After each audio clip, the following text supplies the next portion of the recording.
Hello, everyone. Welcome to Sit and See. I'm Dr. Jared Jones.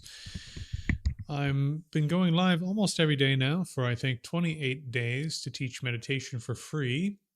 And with a bit of luck and elbow grease and some other things, and my goodness, some very, very generous donations from the community to try to keep this going, I've been able to upgrade the setup. So now we have studio quality lighting. Although with the sun going down as it is, I look like I'm a like I'm who's that Batman character where half of him is evil and the other half is good. We were able to upgrade the computer, the microphone. Although I have another microphone coming that'll be even better than this one. And I got the lapel mic. So today we are at this aspect, this angle, because we'll be doing some more standing and walking practice. And my goodness, you have all been so kind, so generous, and I owe you all some serious, serious thank yous, which I'll be doing very soon with a video. So, for those who don't know or are just popping in for the first time or find this later, my background academically is ancient systems of meditation, the cognitive science of meditation, and Buddhist philosophy primarily, although I have a few other odds and ends in there. And I've been training as a Buddhist for about 20 years in the Tibetan systems and Zen, and also the last 5 years in Dragon Gate Taoism as well. So my meditative background is, relatively serious, although those of you who know me know that I try not to be too serious while being extremely serious. And so my mission, my goal is to make meditation, and I don't mind if you're Hindu, Jain, Buddhist, Eastern Orthodox. In terms of training and meditation, I think this is a universal human thing. If you want to do Western mysticism, or you want to be a spiritual medium, or you want to do something that maybe I don't understand that much about, I still think having these cognitive skills will make you so much better and deepen whatever you're doing. And so I'm here teaching meditation basically from a non-sectarian perspective while trying to make all of these resources from a couple thousand years of human beings trying to do this available and appropriate for lay people living in the modern world. So that's why I'm here doing this. And then more widely, more broadly, I'm also trying to clear up common misunderstandings about Buddhism and talk to people about Buddhism in the modern world. Okay, so now, having said all of the introductory things, I usually take 10 to 15 minutes at the beginning of class just to take questions related to meditation. So this class is not an open Q&A. It is a meditation related class. And I prefer, if you come in and you have meditation questions, or you're going to leave them in the comments for this video, ask questions about your own practice. Don't ask like, what's the difference between Jain meditation and this, and what, like, ask me about the practices you're actually doing, the stuff that's happening, the problems you're having, and meditation theory as relevant to what you're actually doing. This is sit and see. Sit down and do the stuff. And so anything that's relevant to you actually sitting down and doing the stuff and making progress, that's what we're here to do in these sessions. Okay, open Q&A, you can ask whatever you want, but try to keep it focused in this session. Okay, have I ever used Umingle? I don't think I have, although my wife and I met on a dating app, so I don't think there's anything wrong with dating apps. I've been with my wife for 10 years, and yeah, anyways, not really related to meditation, but I'll let it go. Okay, so people in the chat. Lewis, welcome. Cleric, welcome. Sasha, welcome. Yeah, I wish you could stay, but it is what it is. Sasha, didn't you want to, or say that you? No. You didn't say you were going to be a moderator. Funny Budgie. Does meditation make you a better person? It can. It can.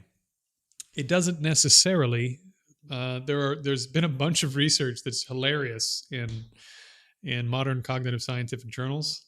Let me just pull up one such article for you while we're waiting for people to join.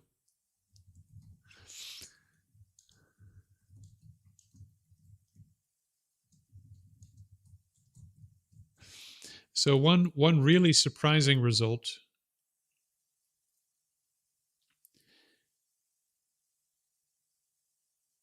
One really surprising result of relatively recent research into mindfulness. Let's see if I can find it.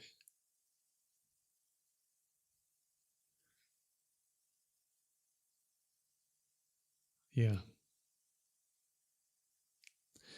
So this is, of course, on Reddit Psychology, but let me just pop it on the screen for the sake of having the brief discussion. There is a good article on this somewhere, but for the sake of time, I don't want to look it up right at the moment. Why is that not coming up? There we go. Yeah. So there have actually been studies into mindfulness meditation, for example, where they have found that some people who do mindfulness training become more selfish, less generous, and in particular for people who are very independent minded, it makes them more egocentric. you know, it's like a totally unexpected result of this kind of training. But meditation by itself doesn't actually accomplish you being a better person, in my opinion.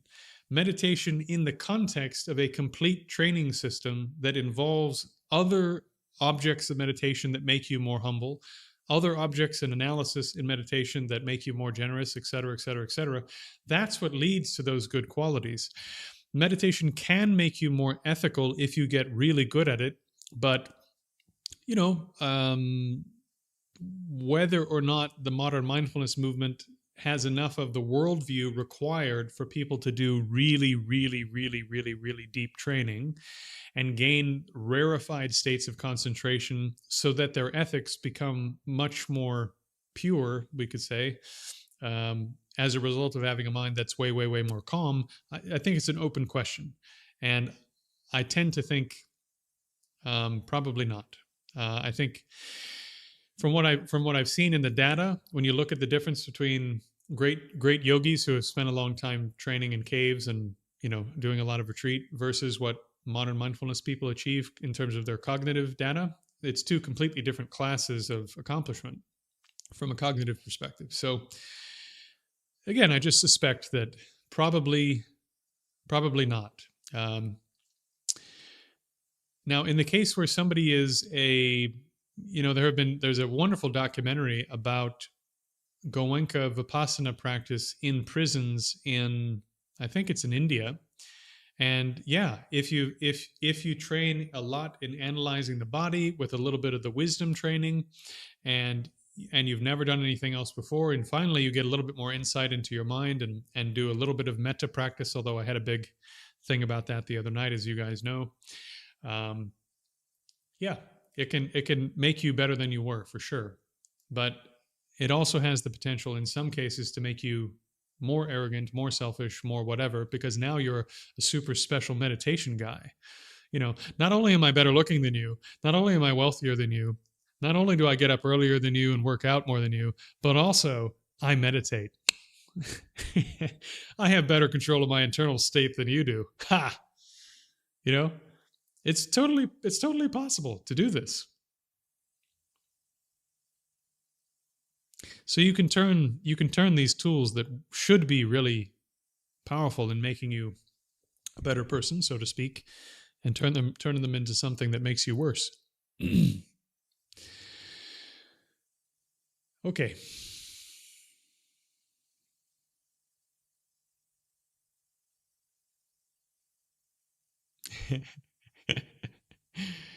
Well, Cleric, in fairness, you are good at the internet, which is part of why I have you as a moderator. But you are new to meditation, so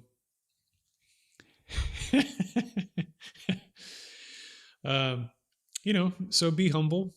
Be humble when it comes to giving advice to other people because you're new to it. But yeah, If you work hard at it, joking aside, you will make progress. If you work hard at it and you integrate it into your life, you'll make progress.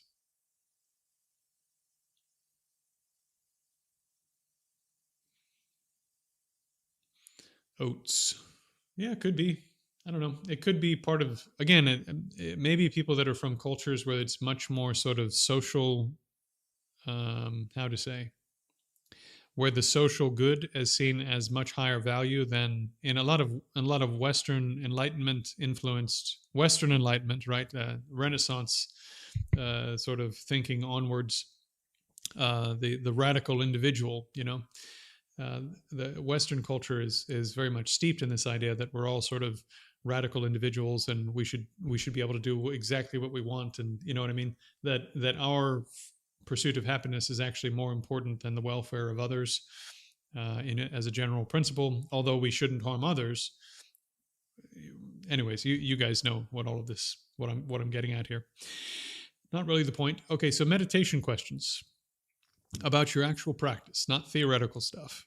Are there any questions about stuff that's coming up in your practice and stuff that you're doing, stuff you're experiencing?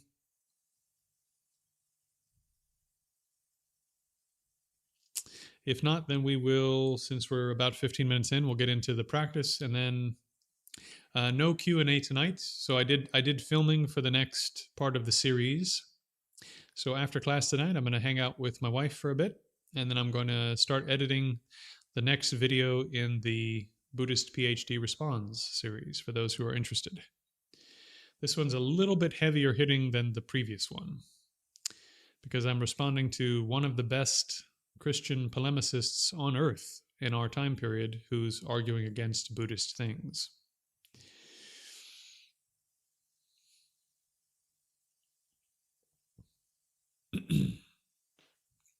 Oh, good, good, good. Yeah, I'm interested to see how that goes. Okay, friends. Since we are at this aspect in the room, some of you already know what that means. Today, we're going to start with seated practice, and then we're going to carry on into standing and walking practice. If you have never done those kinds of practices before, this is the magic key that allows you to take the most profound experiences you're accomplishing on your cushion and bring them into more and more and more of your life. So it's harder, it can be uncomfortable, but if you stick to it, if you have the fortitude to do this part of the work and to bring more of your accomplishment off the cushion and into basic human functioning, like standing up, for goodness sake, can you generate a concentrated state while you're standing up? If you can't, how the heck are you going to bring it into the rest of your life? Can you generate a concentrated state while you're walking? If you can't, how are you going to bring it into your work, into your relationships, into all this other stuff? So you need these bridges, these techniques that take you from the cushions experiences into more and more and more complex and difficult activities. You don't just jump from the cushion to how do I deal with my husband or wife or kids? You see? You build up the skills to be able to do more difficult and complex stuff. Right. So let's start. Having said all of that, hopefully I've convinced you, converted you to the idea that you need to do this before we begin. Okay. So let's start by just getting a good posture. You can do some of the little mini exercises that I've taught in the past if you know them, just to get the back, shoulders, etc. loosened up and sitting where they should be.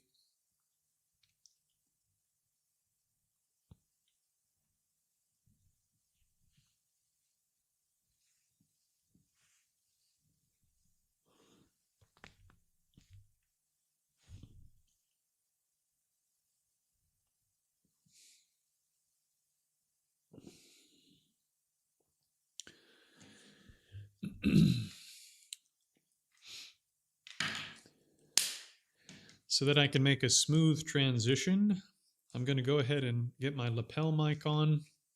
So you might hear the sound quality change a little bit. If it doesn't sound good, let me know, because it'll be hard to see what you're saying when I actually stand up and stand back from the screen. Okay, I'm on the lapel mic now. Hopefully that doesn't sound like absolute trash. Please do let me know in the comments. Okay, so assuming that it doesn't sound bad, while I wait for the comments to come in, find a good posture. And just settle into that posture for a moment, and then begin to breathe through the nose.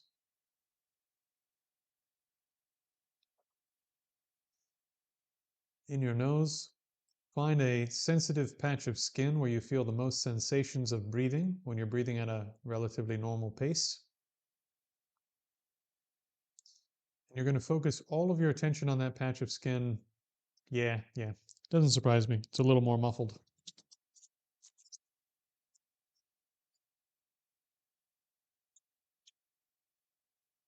Maybe that'll be, again, the quality won't be as good. It's a microphone that's this big, you know?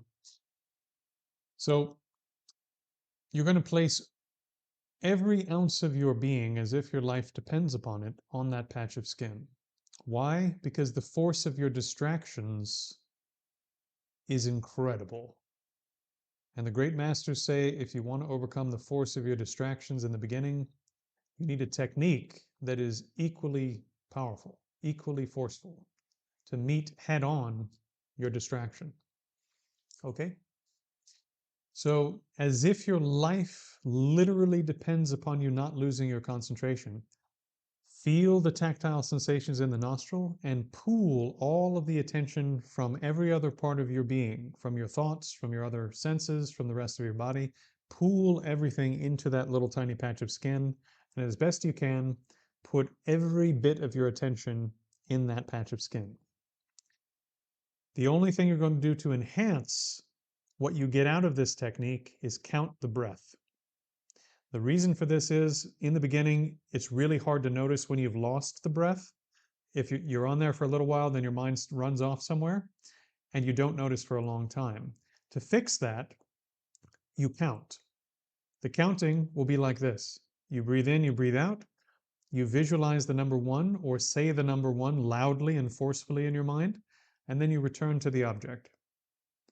So if we were making a movie, the movie would be the actual tactile sensations of breathing. Turn the camera upward, the number one, the sound one in your mind, right? You're not saying it out loud, you're just saying it in your mind, and then right back to sensations of breathing. Anything else that turns up on the film isn't the activity. If your body turns up, if thoughts turn up, if the word I'm breathing turns up, if the sounds in the room turn up, besides the instructions I'm giving you, of course, all of those things are not the movie you were trying to make. And therefore, you've lost the activity to some small measure. So once again, try to just cram, rip, take every bit of yourself and just get it into that patch of skin, okay? And this will allow you to accomplish the first two stages of meditation training described in great texts like the Bhavanakrama, the Lam Rim, and a number of other places. Okay. So we're just going to do 5 minutes, extremely high intensity, so there's no reason to hold back as if you're going to be sitting here forever. You ready? You count from 1 to 7, 7 to 0. On 0, you can move around if you need to. Besides that, stay still. Here we go. 1, 2, 3. As soon as I say begin, 100% right away. Begin.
Okay.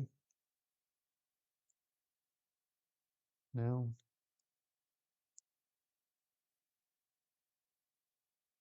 just become aware of your whole left leg from the hip to the foot.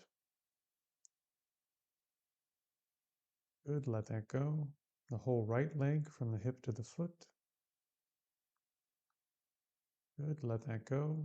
The front and back of your pelvis, as well as the anus, perineum, sexual organs. Good, let that go.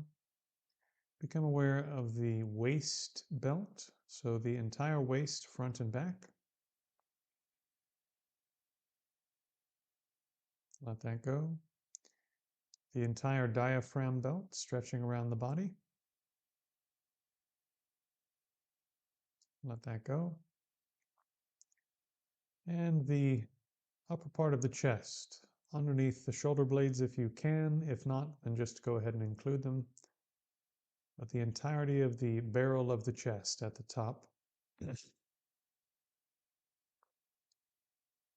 Good, let that go.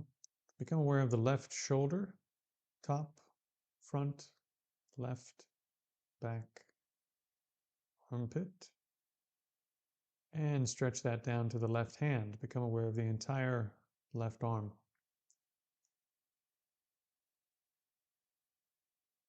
Good, let that go. Become aware of the top of the right shoulder, maintaining all of these aspects of the shoulder, the top, front, right, back, armpit. And stretch that awareness down now to the right hand. Become aware of the entire right arm.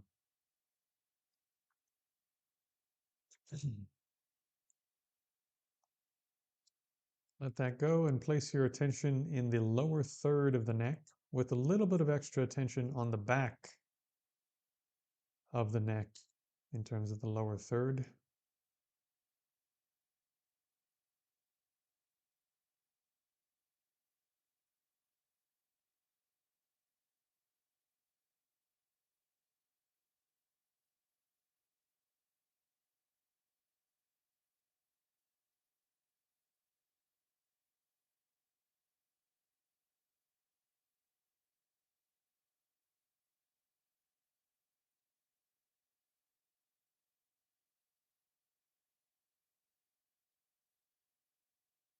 Middle third of the neck, upper third of the neck,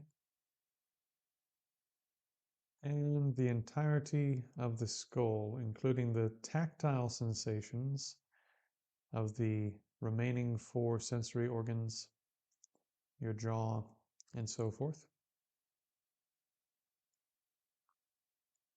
Bring the awareness to the top of the head and just keep your awareness on the top of your scalp for a moment until you feel that there's an area that's more sensitive or that there's sort of sensations of movement or that sort of thing.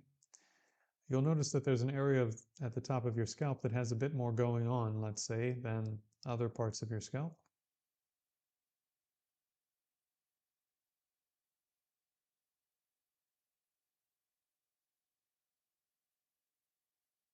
So from that point, without losing that point at the top of the head, stretch your awareness down to both hands. It's okay if you can't feel what's in between, but become aware of the top of the head and both hands. Hold 3 points.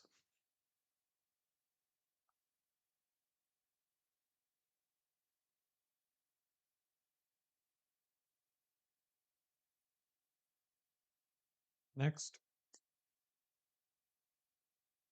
stretch the awareness down again without losing the 3 points to both feet. And now hold 5 points. The 5 points are the crown of the head, both hands and both feet. So when you hear me saying 5 points in the future, that's what I'm referring to.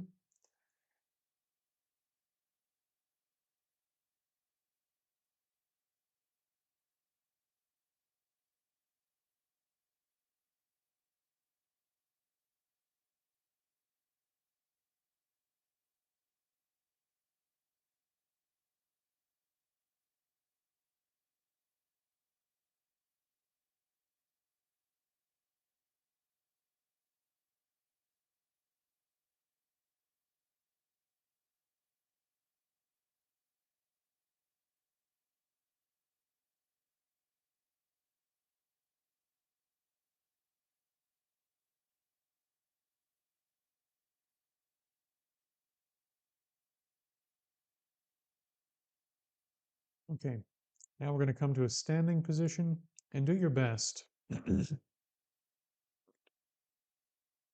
your best when you come to a standing position to not lose the 5 points. So move slowly and maintain the awareness of both hands, both feet, and the top of your head.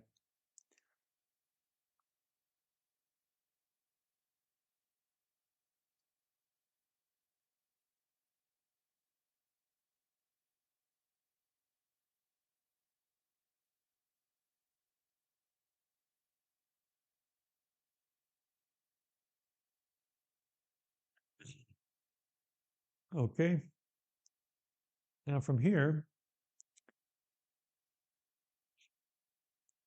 for the sake of simplicity today, since I went over the instructions for how to stand properly in great detail yesterday, if you missed that, then at some time later, just go back and watch those instructions. But for today, just try to bend your knees a little bit, and then just make it feel like, put your attention on the perineum for a moment, and imagine that there's a really heavy weight hanging from your perineum, and that weight is aimed sort of between your feet.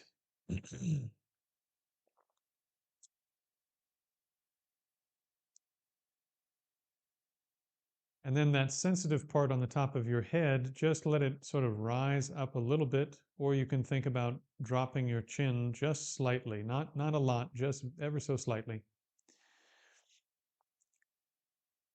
And when you bend your knees, you should start to feel that there's a little bit of sort of springiness in your stance. And that's important because if you try to stand for a long time without that springiness, then your muscles get really tired.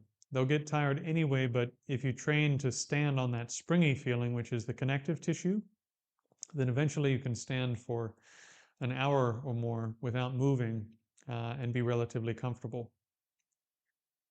So likewise with your hands, you're not going to have your hands like this, totally limp noodle. Take your hands and just barely open them until you can feel just the tiniest bit, and I mean the tiniest bit, of openness and stretch in the palm. So your hands are just awake.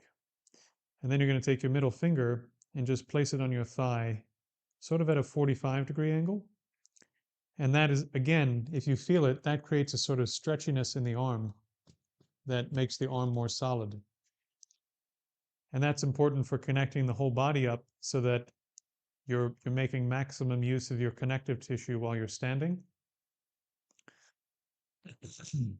And the muscles don't have to work as hard. Okay, so now we're just going to stand with the 5 points. So once again, become aware of the crown of the head. Stretch to the palms if you lost the palms. Get the awareness all the way into the fingertips and your nail beds. Maintaining the awareness of the top of your head and your hands, stretch the awareness down again into your feet. In particular, try to get the awareness into the heels and then into the balls of the feet and then into the toes, all the way to the toe tips and into the nail beds of the toes, so that you become aware of the entire foot. So now that you have this, hopefully, at least to some degree, and it's okay if it's a bit foggy, but try to just maintain the awareness of 5 points: top of the head, hands, and feet. And then the task is quite simple. Just stand still and don't let your mind move off of the 5 points. Begin.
Okay. So now, maintaining the awareness of the 5 points, stay where you are for now. You're going to do walking with the 5 points. So watch on the screen if you're able from where you are. If you need to move to the screen, I understand. But if you need to move to the screen, do it while keeping the 5 points. If you need to walk this slowly,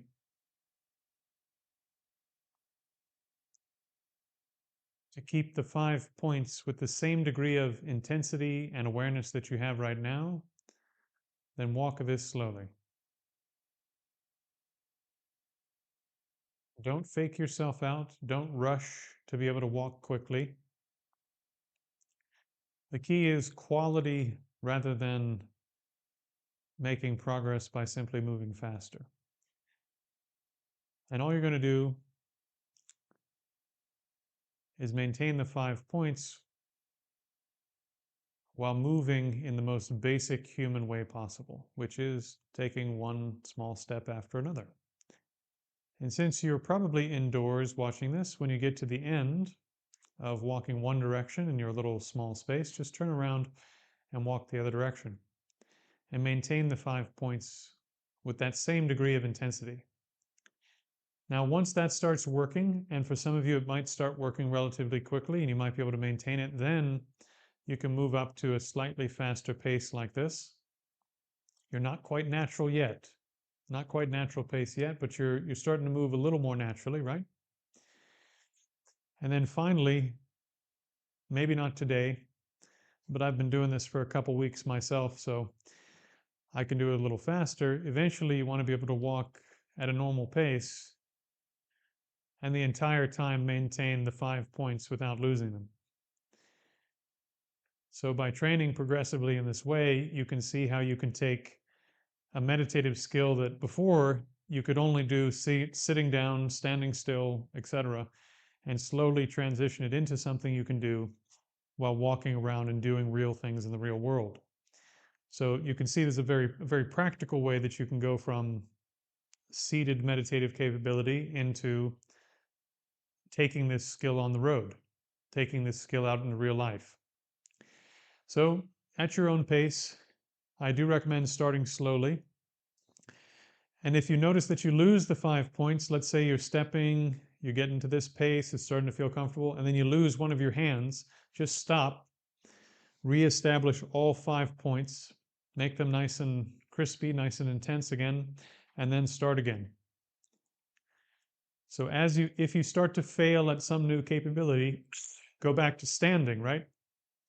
If you can do it here, get it all back, and then begin again, right? So at your own pace, if you guys don't mind, humbly, I'm going to do it at the pace that I can do it so that I can keep progressing my own practice. But go as slow as you need, okay?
Okay, stop for a moment. Just stand again, maintain the 5 points.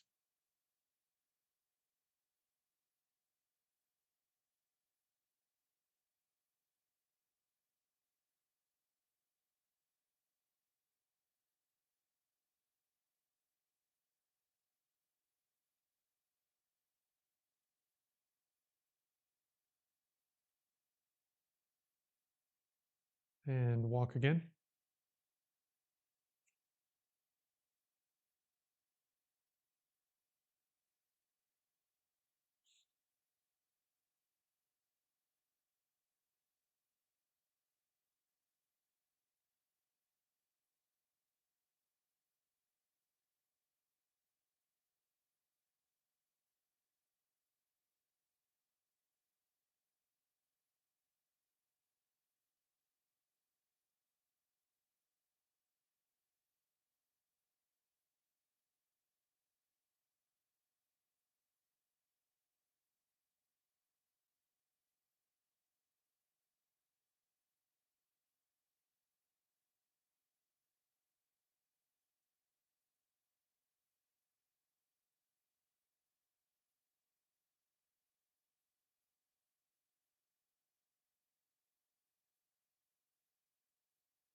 Find your way to your cushion without losing the 5 points.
Those of you who are struggling with distraction, just make the mind slightly tighter.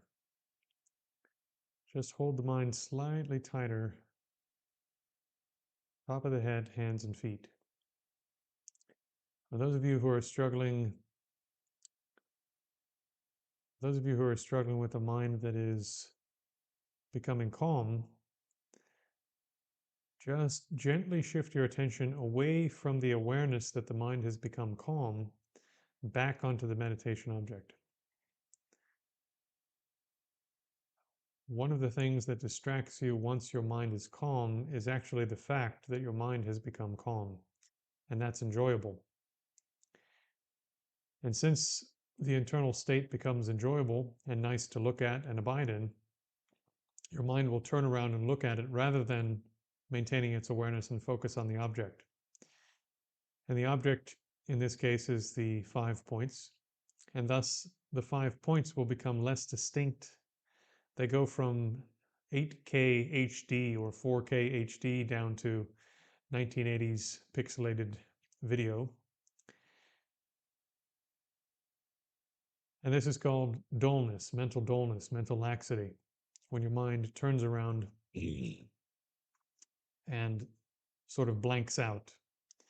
If you follow that blank out habit, eventually the mind will fall asleep. So those of you who are struggling with the mind falling asleep, the reason is, in the beginning sometimes that just happens, but if you've been meditating a while and you're still falling asleep, the reason is that your mind is getting distracted by the fact that it's calm. So you need to refocus your attention on the object and not look at the fact that the mind is calm, or at least not focus upon it. You'll be aware of it, but don't let a big chunk of your mind sort of grab onto the enjoyment of being in a calm state of mind.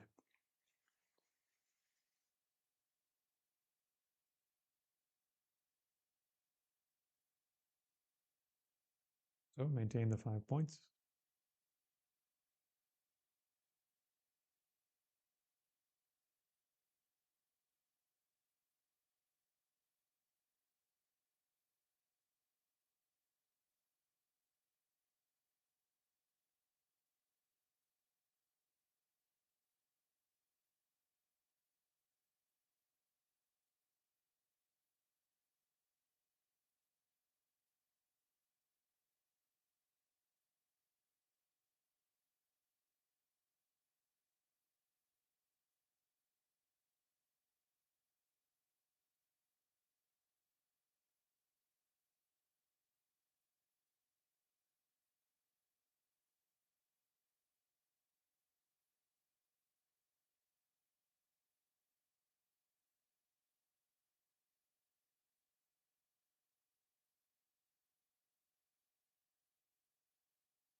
Okay.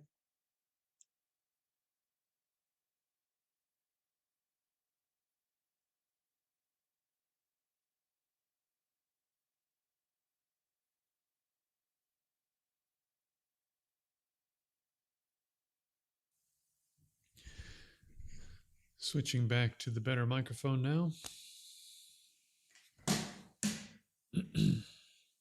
Questions?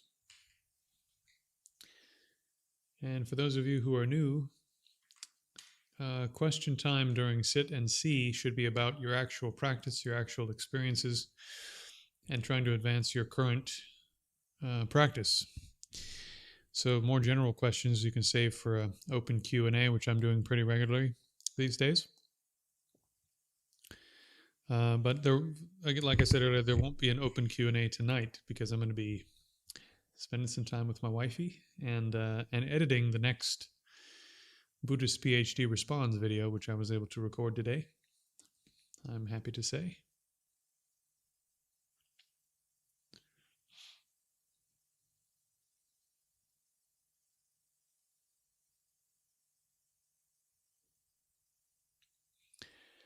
Something that should be obvious to all of you from this exercise, if you get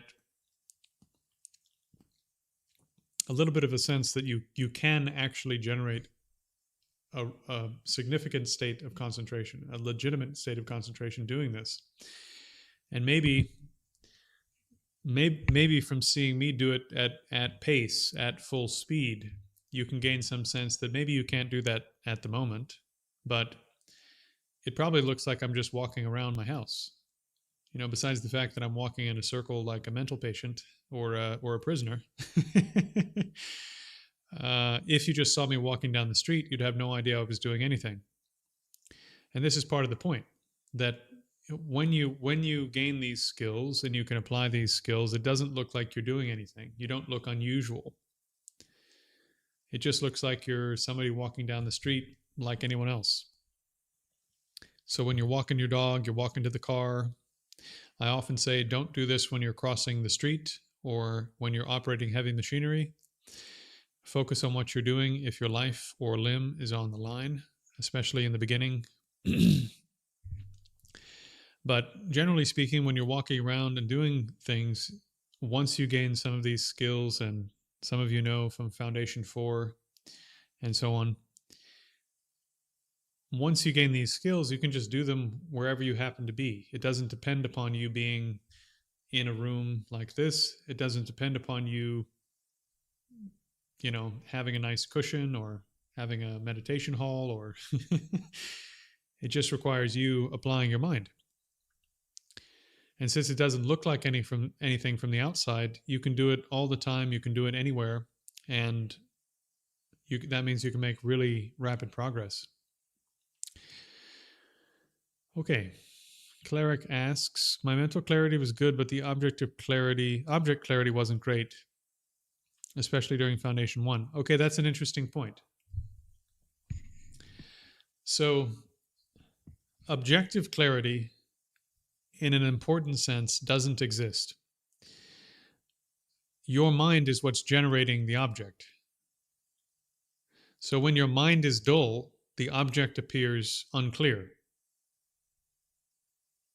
So when you're experiencing mental dullness, where the mind is distracting inwardly or is just tired from other stuff, the object will appear more hazy, less crisp. If you're not generating like a visualized image or something, it'll just seem less crisp, like you're not getting HD. Sometimes I say you're not getting like 4K HD, you're getting 720p or like 360. The sort of crispness and the stunning sort of starkness of what's appearing there in great detail goes away. That's because the mind has become dull. And so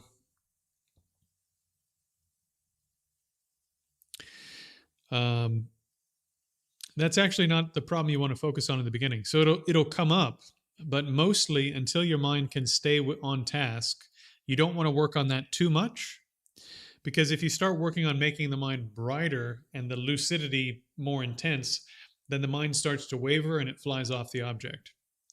So until you can make the mind really stable, where it's firm, until the mind is stable and firm, you don't want to work on brightening it up, because brightening it up makes it start to sort of vibrate and shake and fly off the object. Think about when you're really tired at night and it becomes harder to think. Your mind's like, the thoughts are kind of someone asks you something and you're like, right. So, right. So the concepts and stuff come slower. So first you need to make the mind highly stable. And then once the mind's highly stable, it'll probably start to sink and become less lucid, less bright, less clear on exactly what it's looking at, because part of your attention divides and gets distracted by the calmness. And then you have to take that part of the attention that's getting distracted by the calmness and bring it back to the object. And when you do, then it becomes crisp again, HD, because you've taken that extra portion of bandwidth of attention that was divided between the object and the internal state and directed it all back at the object.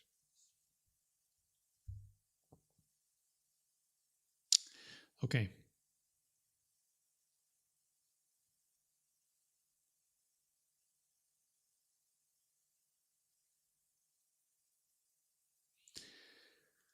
Right. Right. So if you were for example, when you're visualizing the numbers, probably right now, when you see the number 1, for example, when you're doing the breath exercise, if you're visualizing numbers, it'll be sort of slightly hazy, slightly foggy. The edges will be moving a bit. You have no idea what font it's in. It's a 1, but it's not crisp. That's fine, because you're not working on the mind being crisp yet. You're just making it stay on task.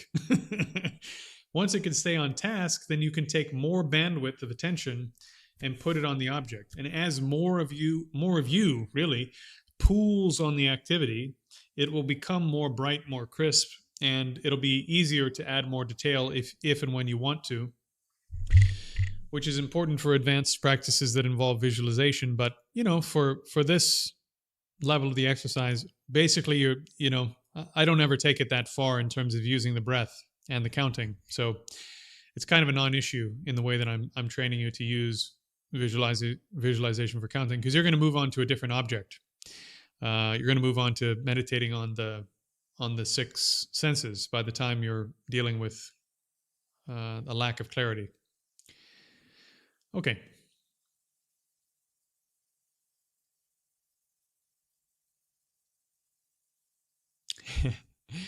Sugar Free says I'm going to burn out. I don't think so. I'm not going to say why, but I don't think so. Okay.